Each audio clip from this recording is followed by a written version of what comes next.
火！不错，你小子倒是有。小云子，这老六掌控着地剑名为风阴阳两剑，千年恩怨，今日该。无神印记，楚小友，敖天少主，我想追忆一下往昔，今日就后有敖天少主带领。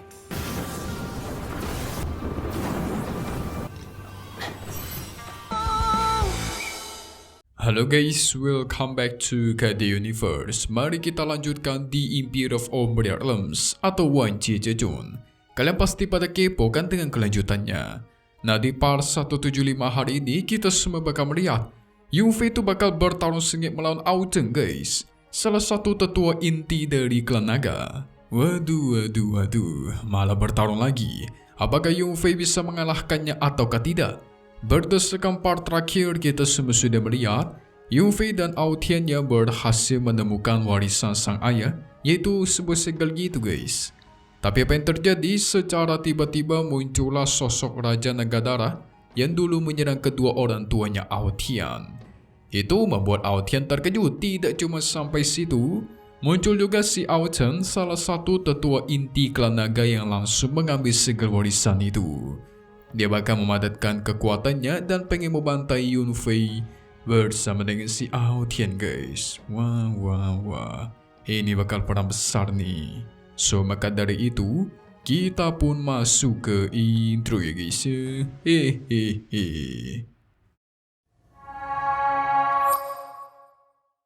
Yunfei mulai kewalahan menahan serangannya Ao Chen. Karena penasaran, si Ao Tian menghampiri Ao Chen dan bertanya apa maksudnya ini. Tapi dia bertanya-tanya, soalnya anak buahnya Ao Chen itu adalah sang Raja Naga Darah atau Ao Hong yang dulu sudah menghabisi ayahnya guys. Yunfei malah sudah tahu sebenarnya Ao Hong itu sekarang sudah menjadi bonekanya. Tentu Ao Chen terkejut. Tidak menyangka Yunfei pengetahuannya luas juga ya, tahu banyak dia. Jadi sebenarnya waktu Ao Hong menyerang kedua orang tuanya Ao Tian, si Ao Chen ini secara diam-diam mengikutinya dan mengambil keuntungannya guys. Tapi ternyata ayahnya Ao Tian terlalu kuat. Walaupun sosok ibunya sudah terluka, tapi Ao Hong tetap tidak bisa menghabisi mereka berdua dan malahan terluka parah. Tidak ingin melewatkan kesempatan. Pada saat itu juga Ao Chen langsung menyerang Ao Hong secara diam-diam dan menjadikannya sebagai boneka hidup. Nah, Ao Chen senang nih guys.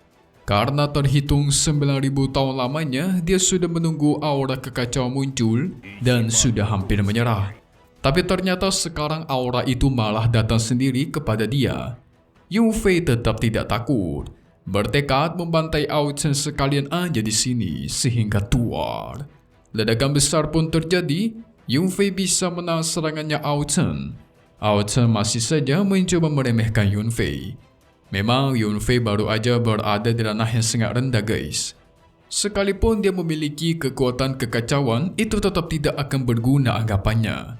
Tanpa basa-basi, Ao Chen pun melesatkan serangannya ingin menghantam Yunfei dengan batu yang sangat besar. Ao Tian ketakutan. Apalagi Ao Chen, dia memegang harta karun immortal milik klan naga guys.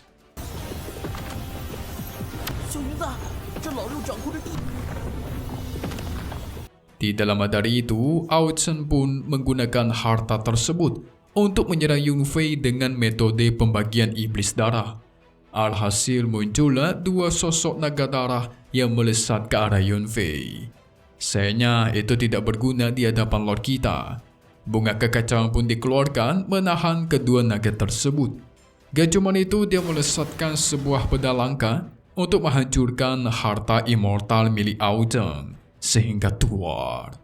Terjadilah ledakan yang sangat besar di sana guys. Ao Chen kelihatan sangat kesal. Yunfei ini sangat menghalangi dia ya.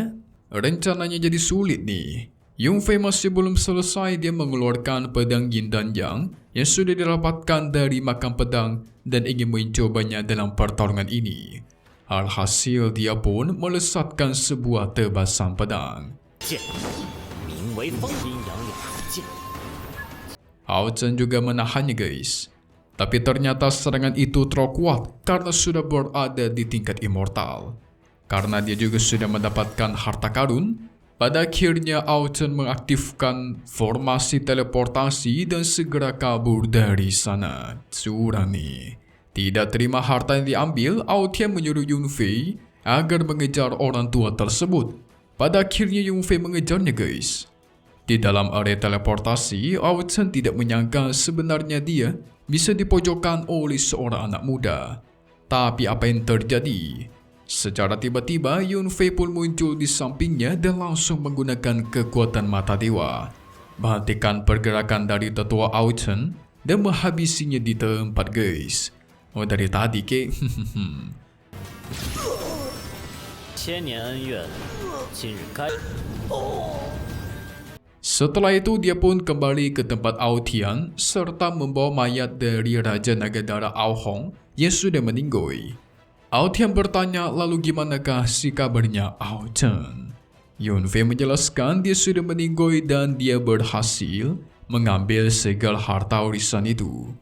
Mendengar itu Ao Tian memohon kepada Yun Fei guys untuk memberikan segala harta warisan tersebut kepada dia. Sampai-sampai dia berjanji akan menjadi asistennya Yun Fei seumur hidup. Dia juga memberikan informasi. Sebenarnya dalam mengambil harta warisan ayahnya itu bukanlah di tempat ini. Oleh karena itu Yun Fei pun percaya sama dia dan memberikan segel tersebut. Ketika segel itu berada di tangannya Ao Tian, secara tiba-tiba segel tersebut bereaksi. Karena Ao Tian memiliki tanda naga guys. Segel itu berubah menjadi sosok roh naga kecil yang masuk ke dalam tubuhnya. Setelah mendapatkan kunci segelnya, Ao Tian mengajak Yun Fei agar segera keluar dari sini dan membukakan portal. Tapi sebelum keluar, Yun Fei mengambil mayat Raja Nagadara dan langsung menyimpannya.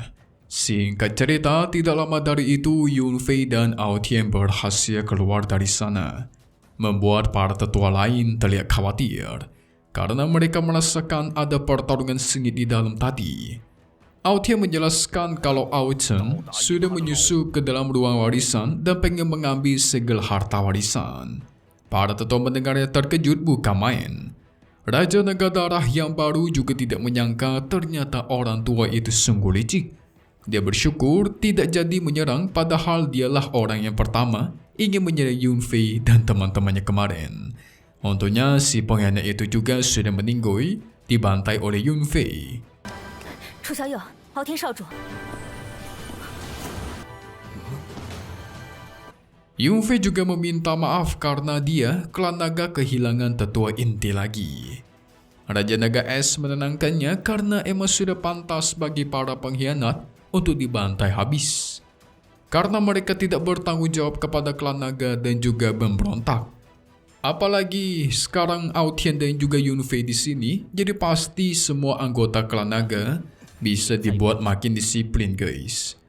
Karena masalah sudah selesai, Ao Tian menyuruh mereka segera kabur. Karena dia pengen bernostalgia beristirahat di kediaman sang ayah. Alhasil semua orang pun bergegas untuk pergi dari sana. Ao Tian juga senang mengajak Yun Fei buat masuk dan menunjukkan di manakah warisan sang ayah berada. 想追忆一下往昔，今日就以后要敖天少主带领龙。 Singkat cerita, mereka pun sampai di tempat duduk sang ayah dulu. Tanpa pikir panjang, dia memadatkan kekuatannya dan membuka segala warisan sang ayah di sini. Dan apa yang terjadi? Secara tiba-tiba muncullah sebuah portal teleportasi tepat di atas mereka guys. Membuat Yun Fei terkejut bukan main. Tidak menyangka warisan itu akan disimpan di sini. Pada akhirnya mereka pun sampai di sebuah pulau yang terdapat sekuncup bunga di sana guys. Ternyata itu adalah benih bunga kekacauan milik ibunya Ao Tian. Ao Tian membawa Yun Fei untuk membuka segel inti kekacauan karena dia memang bisa. Tanpa basa-basi, mereka pun berkultivasi di sana. Tapi apa yang terjadi? Secara tiba-tiba langit bergemuruh. Petir menyambar dari sana sini yang dimana membuat Yun Fei menduga Sepertinya mereka akan menghadapi bencana surgawi.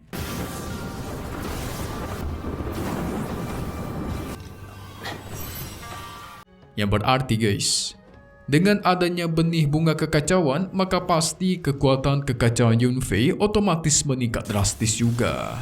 Dan kalian tahu lah ya, kalau kekuatan kekacauan meningkat, otomatis dia juga semakin diburu sama para musuh. Soalnya kekacauannya kan sekarang aja udah diincar oleh banyak orang. Gimana kalau makin kuat ya kan? Kalau berdasarkan part 176 spoiler yang akan rilis lagi nanti, kita semua bakal melihat. Singkatnya, pertarungan sengit terjadi di wilayah lain. Ternyata perperangan ini disebabkan oleh ras-ras asing. Kalau kalian ingat Raja Iblis Banteng yang waktu itu Yunfei lawan juga di sana guys untuk menyerang. Alhasil itu membuat kubu kultivator mulai kewalahan dan mulai terpojok. Ini namanya mereka nyari kesempatan ya guys untuk menyerang karena Yunfei kebetulan sedang tidak ada nih. Apakah Yunfei bakalan datang dan menyelamatkan mereka secepat kilat? Karena ini dalam keadaan bencana. So, kita tunggu lagi di part 176 Wan Jie-Jie-Jun. Seru sekali botol satu ini, tetapi satu hal yang pasti cuma di sini. KD Universe. Thank you buat kalian semua nonton dan selalu support channel Mimin. Semoga kalian semua sehat selalu ya. Mimin pamit undur diri dulu. Kita bakal ketemu lagi di video-video selanjutnya. Oke kalau gitu, see you guys.